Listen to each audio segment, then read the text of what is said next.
Praise Lord. Hallelujah. Joyful விசே online சர்வீஸ்க்கு உங்களை எல்லாரும் அன்புடன் வரவேற்கிறோம். இப்பொழுது கூட சிஸ்டர் கிரேஸ் அவர்கள் வேதத்திலிருந்து ஒரு பகுதியை வாசிப்பார்கள். ஏசாயா 9:6 நமக்கு ஒரு பாலன் பிறந்தார், நமக்கு ஒரு குமாரன் கொடுக்கப்பட்டார். கர்த்தத்துவம் அவர் தோளின் மேல் இருக்கும். அவர் நாமம் அதிசயமானவர், ஆலோசனை கர்த்தர், வல்லமையுள்ள தேவன், நித்திய பிதா, சமாதான பிரபு எனப்படும். ஆமேன். ஆமேன். இப்பொழுது கூட சிஸ்டர் யூனிஸ் கிரேஸ் அவர்கள் ஜெபம் செய்வார்கள். அப்பா அம்மா துதிக்கிற ஆண்டவரே, கர்த்தர் தாமே அப்பா அந்த ஜாய்ஃபுல் வீசியை வந்து பார்த்து கொண்டு இருப்ப ஒவ்வொருத்தவங்களும் ஆசீர்வதிங்க அப்பா. அப்பா இதில் வந்து நிறைய கற்றுக்க கிருபை செய்யுங்க அப்பா. அப்பா ஆண்டவரே நல்ல வர்ஷிப் பண்ண உதவி செய்யுங்க ஆண்டு நீர்வழியத்துங்க ஏசு நமத்து தேவை. ஆமேன். ஆமேன். இப்பொழுது கூட நம்மளுடைய ஆண்டவர் வந்து மிகவும் அழகானவராக இருக்கிறார். நம்மளோட வாழ்க்கையில் ரொம்ப அருமையானவராக இருக்கிறார். இப்பொழுதும் கூட அவருடைய நாமத்தை மகிமைப்படுத்தும்படியாக நம்ம ஒரு பாடலை பார்த்து அவரை துதிக்கலாம்.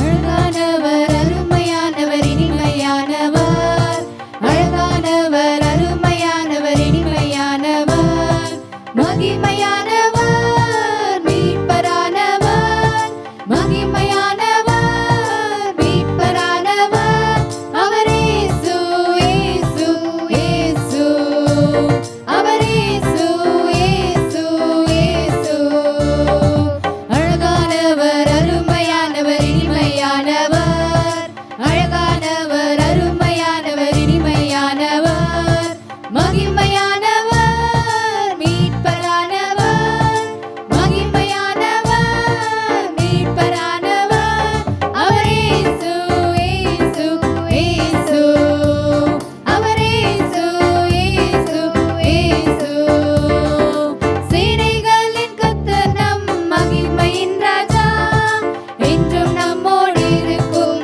இம்மானுவேலன். சேனைகளின் கர்த்தர் நம் மகிமையின் ராஜா, என்றும் நம்மோடு இருக்கும் இம்மானுவேலன். இம்மட்டும் இனிமேலும் எந்த நேசர், இம்மட்டும் இனிமேலும் எந்த நேசர், என்னுடையவர் என் ஆத்மநேசரே, என்னுடையவர் என் ஆத்மநேசரே, அழகானவர், அருமையானவர், இனிமையானவர், அழகானவர், அருமையானவர், இனிமையானவர், மகிமையானவர், மீட்பரானவர், மகிமையானவர், மீட்பரானவர், அவர் இயேசு, இயேசு, இயேசு, அவர் இயேசு, இயேசு, இயேசு, கல்வாரி மேட்டிலே கொல்கதாவிலே நேசரத்தம் சிந்தியே என்னை மீட்டார். கல்வாரி மேட்டிலே கொல்கதாவிலே நேசரத்தம் சிந்தியே என்னை மீட்டார்.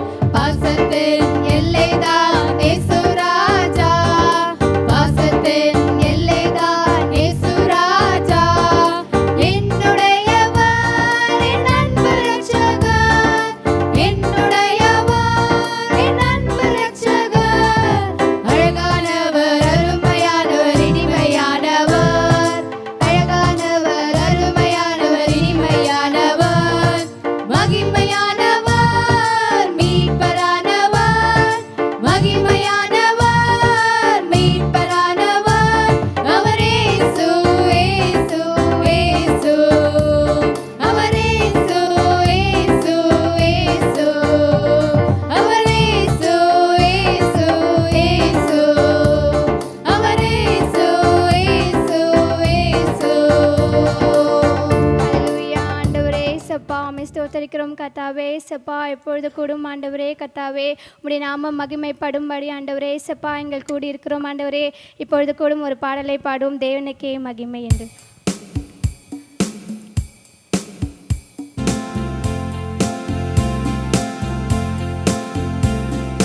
தேவனுக்கே மகிமை, தெய்வத்திற்கே மகிமை, தேவனுக்கே மகிமை, தெய்வத்திற்கே மகிமை, என்னை தேடி வந்து மீட்டவர்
ஸ்தோத்திரிக்கிறோம் தகப்பனே. அப்பா நல்ல தேவனாய் நீர் இருக்கிறீரே, அதற்காக நன்றி செலுத்துகிறோம்.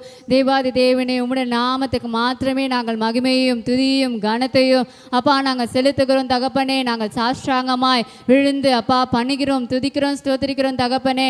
அப்பா உம்முடைய பிறப்பின் நாளிலே கர்த்தர் தாமே அப்பா ஸ்தோத்திரம் கர்த்தாவே, அந்த நற்செய்தியை அப்பா சந்தோஷமாய் சமாதானமாய் அப்பா மகிழ்ச்சியாய் நாங்கள் உம்மை துதித்து ஆராதிக்க கர்த்தர் உதவி செய்திரே, அதற்காக நாங்கள் நன்றி என்று சொல்லி துதிக்கிறோம், ஸ்தோத்திரிக்கிறோம் தகப்பனே. இந்த நாளிலும் கூட சப்பா எங்களுடைய துதிகளையும் அப்பா எங்களுடைய பாடல் ஆராதனையும் கர்த்தர் அப்பா உமக்கு உகந்த அப்பா சத்தன் தூபவர்க்கமாய் கர்த்தர் நீர் ஏற்றுக்கொண்டபடியால் உமக்கு நன்றி செலுத்துகிறோம் தகப்பனே.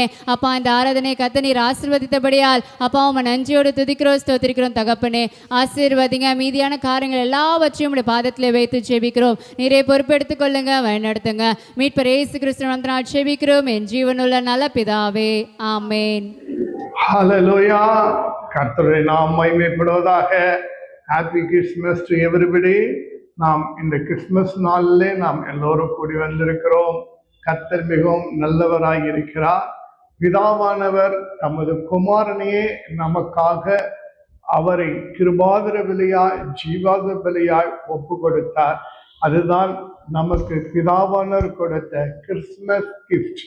இயேசு கிறிஸ்து பிதாவினாலே கொடுக்கப்பட்ட கிறிஸ்மஸ் கிஃப்டாய் இருக்கிறது. ஏனென்று சொன்னால் இந்த உலகம் இருளுக்குள்ளாய் மூழ்கியிருந்தது. எல்லோரும் பாவம் செய்து தேவ மகிமையற்றவர்களாய் போனோம். நம் பாவங்களை மன்னிக்கவும் நம்மை ரட்சிக்கவும் அவர் தமது குமாரனையே நமக்காக கிறிஸ்மஸ் கிஃப்டாய் கொடுத்தார். அந்த கிறிஸ்மஸ் கிஃப்டை எவர் ஒருவர் தங்கள் வாழ்க்கையிலே வெற்றி கொள்கிறார்களோ அவர்கள் எல்லோரும் தேவனுடைய பிள்ளைகளாகும்படியாக அதிகாரத்தை தேவன் நமக்கு தந்திருக்கிறார் என்று யோவான் 1ஆம் அதிகாரத்திலே 12ஆவது வசனத்திலே நாம் வாசிக்கிறோம்.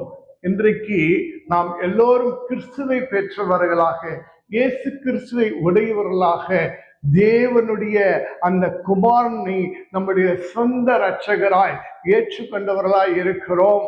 ஆகினாலே இன்று கிறிஸ்மஸை நாம் கொண்டாடி வருகிறோம். ஒருவருக்கு மாத்திரம் இயேசு கிறிஸ்து இந்த பூமிக்கு வரவில்லை. இந்த உலகம் முழுவதும் ரட்சிக்கப்பட வேண்டும் என்று சித்தம் கொண்டு அவர் இந்த பூமிக்கு வந்தபடியினாலே அவரை உலக இரட்சகர் என்று சொல்லி நாம் அழைக்கிறோம். இன்றைக்கு கிறிஸ்மஸ் நாளிலே நீங்கள் மிகுந்த சந்தோஷமாய் இருக்கும்படியாய் கர்த்தர் விரும்புகிறார். ஒவ்வொரு நாளும் உங்கள் வாழ்க்கையிலே கிறிஸ்மஸாக இருக்க வேண்டும், சந்தோஷமாய் இருக்க வேண்டும் என்று தேவன் விரும்புகிறவராய் இருக்கிறார். ஒவ்வொரு நாளும் நம்முடைய வாழ்க்கையிலே பயமில்லாதவர்களாக, கலக்கம் இல்லாதவர்களாக, கவலை இல்லாதவர்களாக இயேசு கிறிஸ்துவின் மீது நம்பிக்கை வைத்து மிகுந்த சந்தோஷத்துடன் நாம் வாழ வேண்டும் என்று அவர் விரும்புகிறவராய் இருக்கிறார். உங்கள் உள்ளத்திலே இயேசுவுக்கு இடம் அளித்திருக்கிறீர்களா? இயேசு உங்கள் உள்ளத்திலே பிறந்திருக்கிறாரா? அப்போது மெய்யான கிறிஸ்துமஸை நீங்கள் கொண்டாடுகிறீர்கள் என்று அர்த்தமாகும். நாம் மாத்திரம் கொண்டாடினால் போதுமா? நம் வீட்டாரும் ரட்சிக்கப்பட வேண்டும் அல்லவா? நம்முடைய வீட்டாரும் இயேசு கிறிஸ்து அன்பை ருசித்து பார்க்க வேண்டும் அல்லவா? நம் வீட்டாரும் இயேசு கிறிஸ்துனுடைய சமாதானத்தை பெற்றுக்கொள்ள வேண்டும் அல்லவா? நாம் குடும்பத்தோடு நானும் என் வீட்டாரோம் என்றால் கர்த்தரையே சேவிப்போம் என்பது போல நானும் எங்கள் வீட்டாருமோ என்றால் கிறிஸ்துமஸை கொண்டாடுவோம் என்று சொல்லி மிகுந்த சந்தோஷம் அடைய வேண்டும். உங்கள் வீட்டிலே நீங்கள் பேப்பர் நட்சத்திரங்களை தொங்க விடுகிறவர்களாக அல்ல, நீங்களே பிரகாசிக்கும் நட்சத்திரங்களாக மாற வேண்டும் என்று சொல்லி அவர் விரும்புகிறார். அவர் எந்த மனுஷனையுமே பிரகாசிக்க செய்கிற மெய்யான ஒளியாய் இருக்கிறார். அந்த ஒளியானவர் நம்மையும் பிரகாசிக்க செய்கிறவராய் இருக்கிறார். ஆம், நாம் இந்த உலகத்துக்கு வெளிச்சமாய் இருக்க வேண்டும் என்று விரும்புகிறார். ஆம், இந்த இருள அநேக ஜனங்கள் வாழ்ந்து கொண்டிருக்கிறார்கள். அவர்களுக்கு நாம் ஒரு விடுவெளி நட்சத்திரமாகிய அந்த இயேசு கிறிஸ்துவினுடைய அன்பை கொண்டு செல்லும் பிரகாசிக்க சுடர்களாக நாம் இருக்க வேண்டும் என்று விரும்புகிறவராய் இருக்கிறார். ஏனென்றால் இருளின் அதிகாரத்திலிருந்து நம்மை விடுவித்து அவர் அன்பின் குமார் ராஜ்யத்துக்குள்ளே நம்மை உட்படுத்தின தேவன் அல்லவா. அந்த தேவன் நம்மை கொண்டு பிறரையும் இருளிலிருந்து வெளிச்சத்துக்கு கொண்டு வர விரும்புகிறார். அந்தகாரத்திலிருந்து ஆச்சரியமான ஒளியினிடத்திலே கொண்டு வர வேண்டும் என்று நம்மை பயன்படுத்த விரும்புகிறார். இன்று கிறிஸ்துமஸ் நாட்களிலே நாம் கொண்டாடுவதற்கு முன்பாக நாம் எவராது ஒருவருக்கு நாம் சுவிசேஷத்தை அறிவிப்போமா? அந்த மிகுந்த மகிழ்ச்சிக்குரிய நற்செய்தியை நாம் அறிவித்திருக்கிறோமா? நிச்சயமாய் இல்லை என்றால் அறிவிக்க வேண்டும்.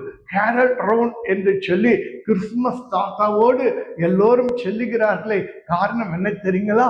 இயேசு அறியாத ஜனங்களுக்கு தேவனுடைய அன்பை, இயேசு ரட்சகர் பிறந்திருக்கிறார், அவர் உங்கள் வாழ்க்கையில உங்கள் இருளை மாற்றுவார், வெளிச்சத்தை கொடுப்பார், உங்கள் துக்கத்தை சந்தோஷமாய் மாற்றுவார், உங்களுக்கு ஜீவனுள்ள நாளெல்லாம் அவர் உங்களுக்கு நம்பிக்கையாய் இருந்து உங்கள் ஆத்மாக்கு அவர் உத்தரவாதம் கொடுக்கிறவர் என்றும், நாம் மரித்தாலும் நாம் மீண்டும் உயிரோடு கூட எழுந்திருப்போம் என்று சொல்லி அந்த இயேசு கிறிஸ்துவை குறித்து நம் பாவங்களை எல்லாம் அவர் சுமந்து தீர்த்த தேவ ஆட்டுக்குட்டி என்றும், அவர் ரத்தத்தால் நம்ம மீட்கப்படுகிறோம் என்றும், அவர் நம்முடைய வாழ்க்கையில அவரை நாம் ஏற்றுக்கொள்ளும் போது அவருடைய பிள்ளைகளாய் மாறுகிறோம் என்றும், இயேசு நமக்கு இரட்சகராய் இருக்கிறார் என்றும், இயேசு நமக்கு வெளிச்சமாய் இருக்கிறார் என்றும், இயேசு நமக்கு மீட்பராய் இருக்கிறார் என்றும் நாம் அறிவிப்பதுதான் இந்த நற்செய்தி.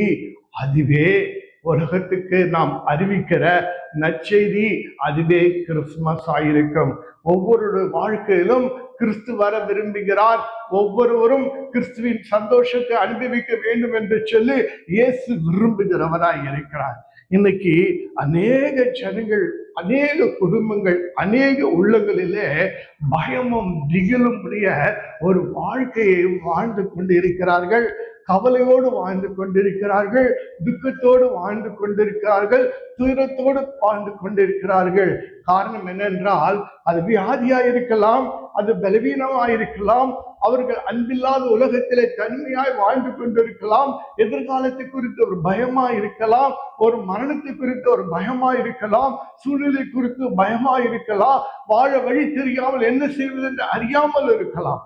ஆனால் நம் ஆண்டவராகிய இயேசு கிறிஸ்து நமக்கு வழியும் சத்தியும் ஜீவனும் ஆகியிருக்கிறார்.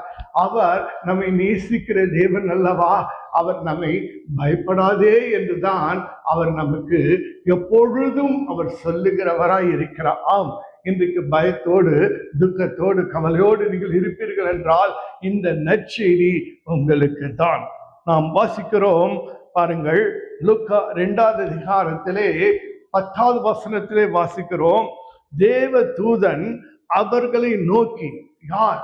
மெய்ப்பர்களை நோக்கி, அவர்கள் எல்லோரும் வயல்வெளியிலே, மந்தை வெளியிலே மந்தைகளை அவர்கள் மேய்த்து கொண்ட இரவு நேரத்திலே, அந்த இருளான நேரத்திலே, அந்த குளிரான நேரத்திலே, அந்த மெய்ப்பர்களுக்கு மத்தியிலே தேவ தூதன் தோன்றி அவர்களை நோக்கி, பயப்படாதிருங்கள், இதோ எல்லா ஜனத்துக்கும் மிகுந்த சந்தோஷத்தை உண்டாக்கும் நற்செய்தியை அறிவிக்கிறேன். அல்லேலூயா. எல்லா ஜனத்துக்கும். அவர் இயேசு கிறிஸ்து ஒரு மனிதனுக்காக அல்ல, இந்த உலகத்தில் இருக்க அத்தனை ஜனங்களுக்காகவும். அதோ நம்ம கடந்த காலமா இருந்தாலும் சரி, நிகழ்காலமா இருந்தாலும் சரி, எதிர்காலமா இருந்தாலும் சரி, எந்த ஜனங்களா இருந்தாலும் சரி, இனி பிறக்க போகிற குழந்தையா இருந்தாலும் சரி, எல்லா ஜனத்துக்கும் மிகுந்த சந்தோஷத்தை, கொஞ்சம் நஞ்சம் இல்லைங்க, மிகுந்த சந்தோஷத்தை, அளவில்லாத சந்தோஷத்தை உண்டாக்கும் நற்செய்திங்க. ஆம், ஆண்டவராய் இயேசு கிறிஸ்து நம் உள்ளத்திலே பிறந்தால் அதுவே நமக்கு மிகுந்த சந்தோஷத்தை உண்டாக்கும் நற்செய்தி.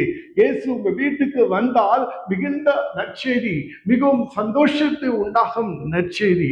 அதுதான் அந்த தேவ தூதன் நீப்பர்களுக்கு அறிவிக்கிறான், பயப்படாதீர்கள். அல்லேலூயா. அந்த இருளான அந்த வேளையில அவர்கள் மத்தியில தேவ தூதன் தோன்றி, பயப்படாதே என்று சொல்லி உங்களுக்கு மிகுந்த சந்தோஷம் உண்டாக்கும் நற்செய்தியை அறிவிக்கிறேன் என்று சொல்லுகிறான். கர்த்தராகிய கிறிஸ்து என்னும் இரட்சகர் உங்களுக்கு தாவீதின் ஊரிலே பிறந்திருக்கிறார். அல்லேலூயா. அருமையான தேவ பிள்ளைகளை, 2025 வருஷங்களுக்கு முன்பாக இயேசு கிறிஸ்து இந்த பூமியில தாவீதின் ஊரில யூதேயா தேசத்துல பெத்லகேம் என்ற ஊரில ஒரு மாட்டு தொழுவத்தின் முன்னிலையில அவர் பிறந்தாராம். ஹல்லேலூயா. அவர் ஒரு பெரிய பணக்காரன் வீட்டில் பிறக்கல, ஒரு பெரிய பட்டணத்துல பிறக்கல. அவர் ஒரு சாதாரணமான ஒரு இடத்துல அவர் இந்த பூமிக்கு வந்தார். ஆம், அவர் தேவனுடைய ரூபமாய் இருந்தும் தம்மை தாமே கொள்ளையாடின பொருளாக எண்ணாமல் தம்மையே வெறுமையாக்கி அடிமை ரூபம் எடுத்து ஏழை கோலம் கொண்டு இந்த பூமியில நம்மடியில நமக்குள் ஒருவராக அவர் பிறந்தார் என்று சொன்னால் அவருக்கு நம்மீது கொண்ட அன்பை எவ்வளவு காரணங்க. எதுக்கு தெரியுங்களா?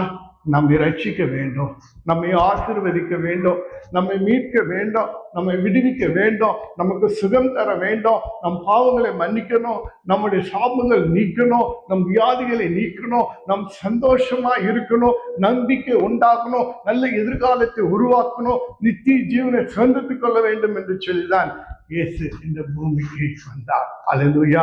இதுதான் மிகுந்த நற்செய்தி உண்டாக்கும் ஒரு செய்திங்க. இயேசு கிறிஸ்து உங்க வாழ்க்கையில சந்தோஷத்தை தான் தருவாருங்க. உங்க துக்கத்தையே சந்தோஷமாய் மாற்றுவாருங்க. உங்களுடைய எல்லா கசப்பெல்லாம் நீக்கி உங்க வாழ்க்கையை மதுரமாக்குறவருங்க அவரு. அவர் உங்களுக்கு சமாதானத்தை கொடுப்பாரு.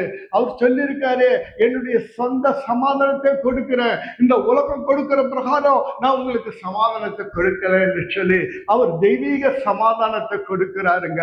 உலகத்துல எத்தனை பிரச்சனைகள் இருந்தாலும் இயேசு எனக்கு துணையா இருக்கிறார், நான் பயப்பட மாட்டேன், இயேசு எல்லாவற்றையும் பார்த்துக் கொள்வார், அவர் எனக்கு ஜெகோவா ஜாயிராய் இருக்கிறார் என்று நம்பிக்கையோடு இருங்க. அவர் எல்லாத்தையும் பார்த்துக்காரு, உங்களுக்கு மெய்யான சமாதானத்தை தருவாரு. அவர் உங்களுக்கு சமாதானம் என்று தான் சொல்லுகிறார். அவர் சமாதான கர்த்தராய் இருக்கிறார், அவர் சமாதான பிரபுவாய் இருக்கிறார், அவர் சமாதானத்தின் தேவனாய் இருக்கிறார், அவர் சமாதான ராஜாவாய் இருக்கிறார், அவர் சமாதான காரணராய் இருக்கிறார், அவர் சமாதான கர்த்தராய் இருக்கிறார். அல்லேலூயா. நாம் வாசிக்கிற ஏசாயா 9:6 நமக்கு ஒரு குமாரன் கொடுக்கப்பட்டாராம், கர்த்தர் தான் தோள் மேல் இருக்குமாம், அவருடைய நாமம் அதிசயமானவர், ஆலோசனை கர்த்தர், நித்திய பிதா, வல்லமையுள்ள தேவன், சமாதான பிரபு. அல்லேலூயா. ஆண்டவர் உங்களுக்கு சமாதானத்தை கொடுக்க விரும்புகிறார். பயப்படாதீங்க. இன்றைக்கு உங்களுக்கு மிகுந்த சந்தோஷம் உண்டாக்கும் நற்செய்தி சொல்லுகிறாரு. இந்த கிறிஸ்துமஸ்ல ஆண்டவர் உங்கள் வாழ்க்கை எல்லாவற்றையும் மாற்றி, உங்க துக்கத்தை எல்லாம் மாற்றி, உங்க இருளெல்லாம் மாற்றி, உங்க வெறுமையெல்லாம் மாற்றி, புதிய வருஷத்துல நீங்க சமாதானத்துடன் பிரவேசிக்க போறீங்க. அல்லேலூயா. புதிய வருஷத்தை புதிய கிருபையினால் நிரப்புவார். அல்லேலூயா. அங்க பாருங்க, லூக்கா 1ஆம் அதிகாரத்துல 30வது வசனத்துல நாம் வாசிக்கிறோம், தேவதூதன் அவரை நோக்கி, மரியாளை நோக்கி, மரியாளே பயப்படாதே, நீ தேவனிடத்திலே கிருபை பெற்றாய். அல்லேலூயா. இன்னைக்கு ஆண்டவர் உங்களை நோக்கி சொல்றாரு, நீங்க மிகுந்த பயத்துல இருக்கலாம், நீங்க நடுக்கத்தோடு கூட இருக்கலாம், கலக்கத்துல இருக்கலாம், துக்கத்துல வேதனை இருக்கலாம். ஆனா ஆண்டவர் சொல்றாரு, பயப்படாத, என்னிடத்திலிருந்து நீ கிருபை பெற்றாய் என்று சொல்லுகிறான். அல்லேலூயா. இன்னைக்கு கிருபை ரொம்ப அவசியங்க. கிருபையும் சத்தியமும் இயேசு கிறிஸ்துவின் மூலமாய் நமக்கு கொடுக்கப்பட்டதுங்க. இன்னைக்கு கிருபை உங்களுக்கு வாழ்க்கையில இலவசமாய் தேவன் தருகிறாருங்க. அந்த கிருபை கொண்டு விசுவாசத்தினாலே நீங்கள் ரட்சிக்கப்படுகிறவர்களா இருக்கிறீங்க. அந்த கிருபை தான் உங்களை நீதிமானாய் மாற்றுங்க. அந்த கிருபையினால நீங்கள் பிழைப்பீங்க. அந்த கிருபை உங்க வாழ்க்கையை மாற்றும். நீங்க எவ்வளவு பெரிய கஷ்டத்தில் இருந்தாலும் சரி, துன்பத்தில் இருந்தாலும் சரி, என்ன செய்யறதுன்னு தெரியாம இருந்தாலும் சரி, ஆண்டவர் உங்களுக்கு கிருபையை கொடுத்தாருன்னா அந்த கிருபை சகலத்தையும் மாற்றி விடுங்க. கிருபை உங்களுக்கு வியாதியில இருந்தா கூட உங்க பலவீனத்துல அது பலனை கொடுக்கக்கூடியதுங்க. என் கிருபை உனக்கு போதும், உன் பலவீனத்துல என் பலன் பூர்ணமாய் விளங்கு என்று அவ்வளவு சொன்னார் அல்லவா. இன்றைக்கு உங்க பலவீனத்துல இருக்கிறீங்களா? ஆண்டவர் தம்முடைய கிருபையை தருகிறவராக இருக்கிறார். நீங்கள் ஒரு பாவியா இருக்கிறீங்களா? பயப்படாதீங்க, இயேசு கிட்ட வாங்க. பாவியாகிய உன்னை ரட்சித்து உன்னை நீதிமானாய் மாற்றுவது அவருடைய சுத்த கிருபைங்க. இன்னைக்கு நான் உங்களை சொல்றேன் பாருங்க, நம்ம இதுவரைக்கும் நிர்மலமாக இருப்பது இயேசு கிறிஸ்துடைய சுத்த கிருபையினாலேங்க. நம்ம எல்லாரும் பாவம் செய்து தேவ மகிமையற்றலாய் போனோம். பாவத்தின் சம்பளம் மரணம். பாவம் செய்கிற ஆத்மா சாகவே சாகும். ஆனா இன்னைக்கு நாம தேவ சமூகத்தில் இருக்கிறோம், அவர் கிருபையினால இருக்கிறோம். அந்த கிருபை நம்மை வழிநடத்துகிறது. இன்னைக்கு தேவனிடத்திலிருந்து நீ கிருபை பெற்றாய். இன்னைக்கு வேலை இல்லாத இருக்கீங்களா? இன்னைக்கு குழந்தை இல்லாத இருக்கீங்களா? இன்னைக்கு உங்க வாழ்க்கையில எதிர்காலத்தை குறித்து பயத்தோடு அச்சத்தோடு இருக்கீங்களா? உங்கள் பிள்ளைகளை குறித்த ஒரு பயமா? எதிர்காலத்தை குறித்த பயமா? வியாதியை குறித்த பயமா? பயப்படாது, கர்த்தர் கிருபை தரார். கிருபையின் மேல் கிருபை தேவன் தருவார். அல்லேலூயா. அவருடைய இயேசுவின் பரிபூரணத்தினாலே நாம் கிருபையின் மேல் கிருபை பெறுகிறவர்களாக இருக்கிறோம். அல்லேலூயா. கர்த்தருடைய நாம் மகிமைப்படுவதாக. நான் சீக்கிரமாய் கடந்து போகிறேன். மூன்றாவது ஒரு காரியம், லூக்கா 1ஆம் அதிகாரம் 13ஆம் வசனத்துல நாம் வாசிக்கிறோம். தூதன் அவனை நோக்கி, சகரியாவை நோக்கி, சகரியாவே பயப்படாதே, உன் வேண்டுதல் கேட்கப்பட்டது. உன் மனைவியாக எலிசபெத் உனக்கு ஒரு குமாரனை பெறுவா, அவளுக்கு யோவான் என்று பெயரிடுவாயாக. சகரியா ஒரு நீதிமான். சகரியா தேவனுடைய ஊழியக்காரன். சகரியா உண்மையுள்ளவன். சகரியா உத்தமமான ஒரு மனுஷன். அந்த மனுஷனுடைய வாழ்க்கையில அவருடைய மனைவி எலிசபெத்துக்கு குழந்தையே இல்லை, மலடியா இருக்கிறா. அவர்கள் வயதாகி விட்டார்களாம். அன்பும் காட்டுறான். தேவனுடைய ஊழியத்தை செய்கிறவனாய் இருக்கிறான். அவங்களுக்கு குழந்தை இல்லை, மலடியா இருக்காங்க. இந்த உலகம் என்ன சொல்லிருக்கோம்? நீ தேவனுடைய ஊழியத்தை செய்கிறாயே, தேவனுடைய பணியை செய்கிறாயே, உனக்கு பிள்ளை இல்லையே, நீ மலடியா இருக்கிறாயே, உனக்கு சந்ததி இல்லையே, சந்ததி இல்லாத ஒரு வாழ்க்கை நீ வாழ்ந்து கொண்டிருக்கிறாயே, தேவ கடாட்சம் கிடைக்கவில்லையே, ஒரு அனுகிரகம் கிடைக்கவில்லையே, நீ உன் வாழ்க்கையில எந்த விதமான பலனும் இன்றி கனி கொடுக்காத மரமாய் இருக்கிறாயே என்று சொல்லி அவர்களை குறித்து எவ்வளவாய் தூஷித்து இருக்கும். யோசிச்சு பாருங்க.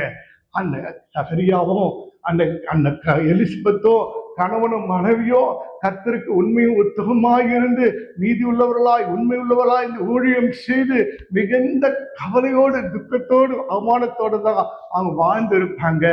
ஆனா கர்த்தர் அவர்களை கைவிடலைங்க.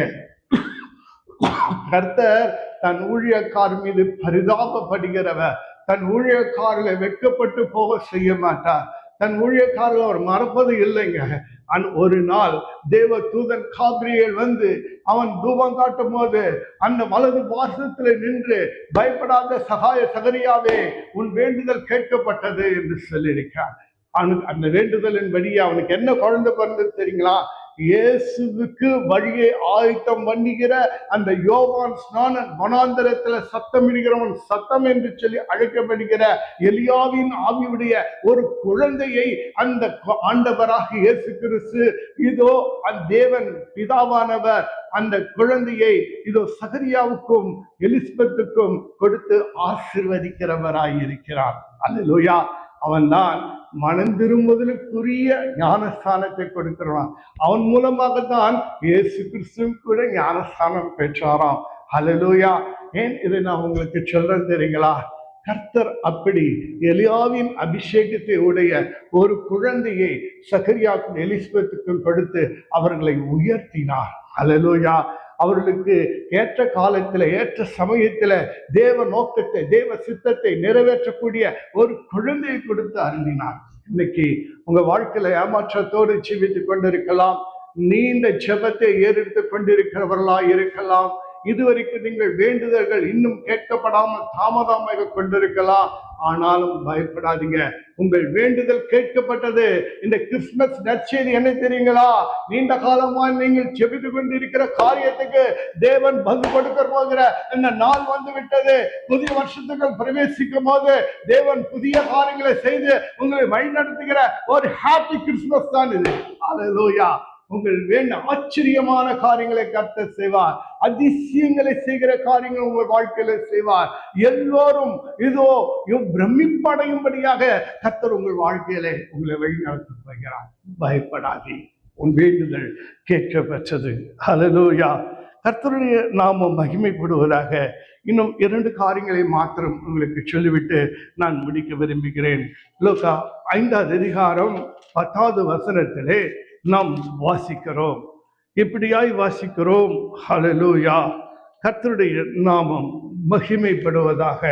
லூக்கா 5வது அதிகாரம் 10வது வசனம் பாருங்க. ஒரு சமயம் பேதுரு மீன் பிடிக்க போகிறான். அவன் இரவு முழுவதும் மீனுக்காக போகிறான். மீன் கிடைக்கவில்லை. இரவு முழுவதும் வலை வீசி பார்க்கிறான், ஒரு மீன் கூட கிடைக்கவில்லை. அந்த இரவு முழுவதும் ஏமாற்றம். இரவு என்றால் சொன்னாலே, இருள் என்று சொன்னாலே நமக்கு ஏமாற்றம் துன்பமாக தான் இருக்கும், பிரச்சனையாக தான் இருக்கும், கஷ்டமாக இருக்கும். காலை வேளையிலே அவன் தன்னுடைய வலையை அவன் என்ன செய்கிறான், சுத்தப்படுத்தி கொண்டு இருக்கிறான். அப்போது இயேசு அவனை சந்தித்து, உன்னுடைய படகை எனக்கு நகர்த்து என்று சொல்லி அதை உட்கார்ந்து பிரசங்கிக்கிறார். பிரசங்கித்த பிறகு கர்த்தர் சொல்லுகிறார் சீமோனை பார்த்து, சீமோனே, உன்னுடைய படகை ஆழத்திலே கொண்டு சென்று உன் வலைகளை வீசு என்று சொல்லுகிறான். அவன் சொல்லுகிறான், ஐயரே, முழு இரவுதான் நான் கஷ்டப்பட்டு எங்கெங்கோ அலைஞ்சு பார்த்தேன், எனக்கு மீன் கிடைக்கல, ஆனா உங்கள் வார்த்தையின்படி நான் செய்கிறேன்னு சொல்லி வலையை வீசுறான்.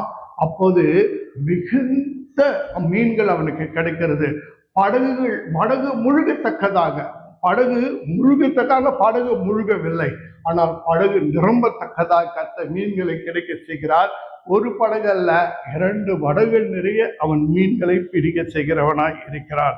கர்த்தருடைய நாமம் மகிமைப்படுவதாக. அப்பொழுது சீமோனுடைய கூட்டாளிகளான செபெதேயுவின் குமாரன் யாக்கோபும் யோவான் அந்தபடியே பிரமித்தார்கள். அப்போது இயேசு சீமோனை நோக்கி, பயப்படாதே, இது முதல் நீ மனுஷனை பிடிக்கிறவனாய் இருப்பாய் என்று சொன்னார்.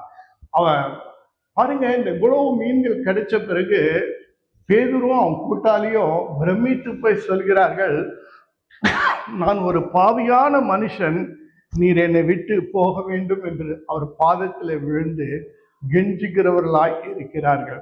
ஆம், இன்றைக்கு உங்க வாழ்க்கையில ஏமாற்றத்தோடு, வெட்கத்தோடு, வெறுமையோடு வாழ்ந்து கொண்டிருக்கிறீர்களா?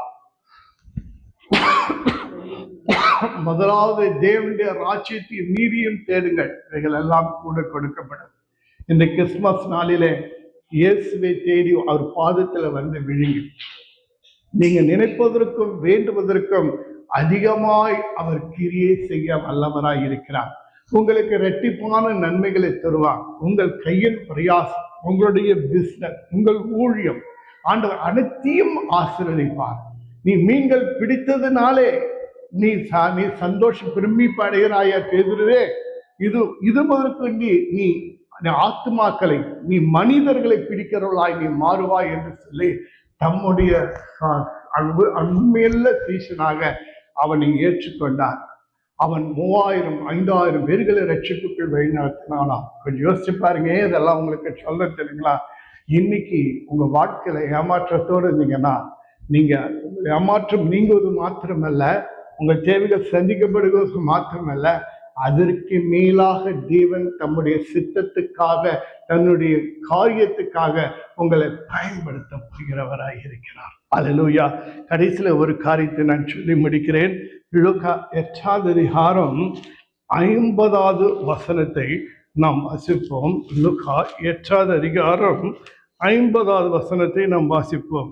இயேசு அதை கேட்டு, பயப்படாதே, விசுவாசமுள்ளவனாயிரு, அப்பொழுது அவள் ரட்சிக்கப்படுவாள் என்றார். ஹல்லேலூயா. ஒரு சமயம் எதிரு என்ற ஒரு மனிதன், அவருடைய மகள் மரண அவஸ்தையாய் இருக்கிறாள். அப்போது இயேசுவினிடத்தில் சொல்லினான், என் மகள் மீது நீ கரம் வைக்க வேண்டும், அவளுக்காக நீ ஏதாவது செய்யணும் ஆண்டவரே, அவள் மரண அவஸ்தையாய் இருக்கிறாள் என்று சொல்லும்போது ஆண்டவர் சொல்றாரு, நான் அவளை சுகப்படுத்துவேன் என்று சொல்லுகிறாள். அதன் மத்தியிலே கொஞ்சம் தாமதமாகிறது. அதற்குள்ளாக துர்ச்செய்தி வருகிறது, உன் மகள் மரித்து விட்டார், போதகரை வருத்தப்படுத்த வேண்டாம் என்று சொல்லி. அப்போது ஆண்டவராக இயேசு கிறிஸ்து அந்த எதிர்வை பார்த்து சொல்லுகிறார், பயப்படாதே, விசுவாசமுள்ளவனாயிரு, அப்பொழுது அவள் ரட்சிக்கப்படுவார் என்றார். அதே மாதிரி அவள் வீட்டுக்கு போனாரு. எல்லாரும் அழுகுறாங்க. அழாதீங்க, அவள் நித்திரையா இருக்கிறான்னு சொல்லி அங்க போயிட்டு தலித்தாகுமி என்று சொல்லி அவர் கையை பிடித்து தூக்குறாரு. உடனே அந்த சிறு பெண், 12 வயது பெண் உயிரோடு கூட எழும்புகிறாள். அப்போ அவங்க தாய் தகவலிடத்தை கொடுத்து அவளுக்கு ஆகாரம் கொடுங்கள் என்று சொல்லுகிறார். ஏன் உங்களுக்கு சொல்லுகிறேன் தெரியுமா? ஒரு துர்ச்செய்தி கேட்டாங்க. ஒரு ஆண்டவருக்கு வேண்டிக் கொண்டே இருக்கிறாங்க. ஆனா அந்த வேண்டுதல் நெகட்டிவாய் ஆகும்படியாக அது ஒரு துர்ச்செய்தியாய் அவர்களுக்கு ஏற்படுகிறது. அப்போ அந்த எவரு ரொம்ப துக்கப்படுறான், வேதனைப்படுறான். ஆனா ஆண்டவர் சொல்றாரு, விசுவாசம் உள்ளவனாயிரு, அவள் ரட்சிக்கப்படுவாள் என்று சொல்லுகிறார். இன்னைக்கு இயேசுவின் இடத்துல நம்ம விசுவாசமா இருக்கிறோம், ஜெபம் பண்ணிட்டு இருக்கிறோம், ஆலயத்துக்கு போறோம், ஜெபம் பண்றோம், வேதம் வாசி எல்லாம் செய்யறோம். ஆனா நமக்கு தான் உபத்திரவங்கள் வருகிறது, நமக்கு தான் பிரச்சனைகள் வருகிறது, நமக்கு தான் கஷ்டங்கள் வருகிறது. ஆம், நீதிமானுக்கு வரும் துன்பங்கள் அநேகமாயிருக்கும். அது நடுவில் இருந்து இயேசு கிறிஸ்து நம்மை ரட்சிக்கிறவராய் இருக்கிறார். ஆண்டவர் நம்மகிட்ட என்ன எதிர்பார்க்கிறார் தெரியுங்களா? விசுவாசத்தை எதிர்பார்க்கிறார். மரித்தாலும் அவள் பிழைப்பாள். ஹல்லேலூயா. முடிஞ்சே போச்சுன்னு நினைச்சாலும், துர்ச்செய்தியே வந்தாலும் விசுவாசத்துல உறுதியாய் இருங்க. விசுவாசித்தவளே பாக்கியவதி. விசுவாசிக்கிறவருக்கு எல்லாம் கூடும். நீ விசுவாசித்தால் தேவனுடைய மகிமையை காண்பாய். அப்போ அவ விசுவாசிச்சாங்க. கர்த்தர் அற்புதத்தை செய்த மரித்து போன அந்த குழந்தை உயிரோடு கூட எழுப்பி தருகிறார். இன்றைக்கு முடிஞ்சு போச்சுன்னு காரியங்கள் எல்லாம் உன் வாழ்க்கையில புதுப்பித்து கொடுக்கிறவராய் இருக்கிறார், உயிர்ப்பித்து கொடுக்கிறவராய் இருக்கிறார். ஆண்டவர் பெரிய அற்புதங்கள் வாழ்க்கையில செய்வார். பயப்படாதே, இதுதான் ஹாப்பி கிறிஸ்துமஸ் உனக்கு. அல்லேலூயா. ஆகினாலே இந்த ஹாப்பி கிறிஸ்துமஸ் அன்னைக்கு உங்களுக்கு நற்செய்தியை நான் சொல்றேன், பயப்படாதீங்க. அல்லேலூயா. உங்க ரட்சகர் உங்களுக்குள்ளாகவே இருக்கிறார். அவரை விட்டுறாதீங்க, அவர் உறுதியாய் பிடிச்சிக்கிங்க. அல்லேலூயா. விசுவாசமா இருங்க. கர்த்தர் பெரிய காரியத்தை செய்வார். அல்லேலூயா. பிரமிப்புள்ள காரியத்தை செய்வார், அதிசயமான காரியங்களை செய்வார், புதுமையான காரியங்களை செய்வார். உன் வேண்டுதல்கள் எல்லாம் கேட்கப்படும். அல்லேலூயா. ஆண்டவர் ஆச்சரியப்படும், பிரமிக்கத்தக்கதாக உங்களுக்கு சமாதானத்தை கொடுப்பார், ரட்சிப்பை கொடுப்பார், சந்தோஷத்தை கொடுப்பார், சமாதானத்தை கொடுப்பார். அல்லேலூயா. ஆண்டவருடைய நாம் மகிமைப்படுவதாக. போய் அதுக்காக போய் சொல்லுங்க, கிறிஸ்துமஸ் வாழ்த்துக்களை போய் சொல்லுங்க. இயேசு பிறந்திருக்கிறார். இயேசு உங்க வாழ்க்கையில விடுவிப்பார், உங்களை ரட்சிப்பார், உங்களை சமாதானத்தை தருவார், உங்களை சுகமாக்குவார் என்று நம்பிக்கை உள்ள ஒரு வார்த்தையை போய் அவங்களுக்கு கொடுங்க. கர்த்தர் நல்லவர், அவர் கிருபை என்றும் உள்ளது. அந்த கிருபையினாலே அவங்க ரட்சிக்கப்படுவாங்க. தேவ கிருபை இலவசமானது. அல்லேலூயா. போய் சொல்லுங்க. ஹாப்பி கிறிஸ்துமஸ்னா பல பேருக்கு நாம் ஸ்வீட் கொடுக்கிறது மாத்திரமல்ல, புது ஆடைகளை நாம் மற்றவர்களுக்கு கொடுக்கிறது மாத்திரமல்ல, அவர்கள் உள்ளத்துல இருக்கிற அந்த கவலையும் பயத்தையும் துக்கத்தையும் நீக்குவதுதான் கிறிஸ்துமஸ். அதுதான் தேவன் உங்களிடத்திலும் என்னிடத்திலும் விரும்புகிறார். பிதாவானவர் அவர் குமாரனே நம்ம கிறிஸ்துமஸ் கிஃப்டா கொடுத்தாரு. அந்த கிறிஸ்துமஸ் கிஃப்ட், அந்த கிரைஸ்ட், அந்த ஜீசஸ் கிரைஸ்ட் நமக்குள்ள இருக்கிறார் அல்லவா? அவர் உங்க மூலமாய் பிறருக்கு கிஃப்ட் கொடுக்க விரும்புகிறார், பிறரை ரட்சிக்க விரும்புகிறார், பிறருக்கு சந்தோஷம் சமாதானம் தர விரும்புகிறார். புறப்படுவீர்களா? இப்போதே புறப்படுவீர்களா? எல்லோருக்கும் நற்செய்தி அறிவிக்க புறப்படுவீர்களா? மற்றவர்களை விடுதலையாக்க புறப்படுவீர்களா? மற்றவர்களுக்கு இதோ ஆறுதல் அளிக்கும் செய்தியை சொல்ல போவீர்களா? கிறிஸ்துவை கொண்டு செல்வீர்களா? Hallelujah. Happy Christmas to everybody. அன்புள்ள இயேசுவே, இந்த காணொலியை காண்கின்ற அனைவரையும் தேவன் ஆசீர்வதிப்பீராக. பிரமிக்கத்தக்கதாக ஆச்சரியமான வழியில கிருபையினால, உமது இரக்கத்தினால அப்பா பரலோகத்திலிருந்து இவர்களை ஆசீர்வதிங்க. இவர்கள் உலகத்துக்கு வெளிச்சமா இருக்கட்டும் ஆண்டவரே, மற்றவர்களுக்கு பயனுள்ள ஒரு பாத்திரமா இருக்கட்டும். இயேசு கிறிஸ்து நற்செய்தியை கொண்டு செல்கிற ஒரு பாத்திரமா இவர்களை பயன்படுத்துங்க. இவர்கள் வாழ்க்கை ஆசீர்வாதமாக இருப்பது போல இவர்கள் மூலமாய் மற்றவருடைய வாழ்க்கையும் வெளிச்சமாகவும் ஆசீர்வாதம் சந்தோஷமா இருக்கட்டும். எல்லோருடைய உள்ளங்கள் பயத்தை நீக்கப்படுங்க ஆண்டவரே. மிகுந்த சந்தோஷம் வேண்டாமற்றும் இயேசுவின் நாமத்திலே இவர்களுக்காக ஜெபிக்கிறேன், ஆசீர்வதிக்கிறேன். Happy Christmas to everybody. Hallelujah. God bless everybody. ஆண்டவரே, ஆரம்பம் முதல் முடிவரைக்கும் நடத்தின கிருபைக்காய் உமக்கு ஸ்தோத்திரம் ஆண்டவரே. காணிக்க கொடுக்கிற பிள்ளைகளின் அபிமிதமாய் ஆசீர்வதிங்க. இயேசுவின் நாமத்தில் பிதாவே, ஆமென். என் ஆத்மாவே கர்த்தரை ஸ்தோத்திரி, என் முழுமையார் பரிசுத்த நாமத்தை ஸ்தோத்திரி. என் ஆத்மாவே கர்த்தரை ஸ்தோத்திரி. கர்த்தர் செய்த சகல உபகாரங்களையும் மறவாதி. ஆமேன், ஆமேன், ஆமேன். Glory to God. God bless you. Happy Christmas and New Year.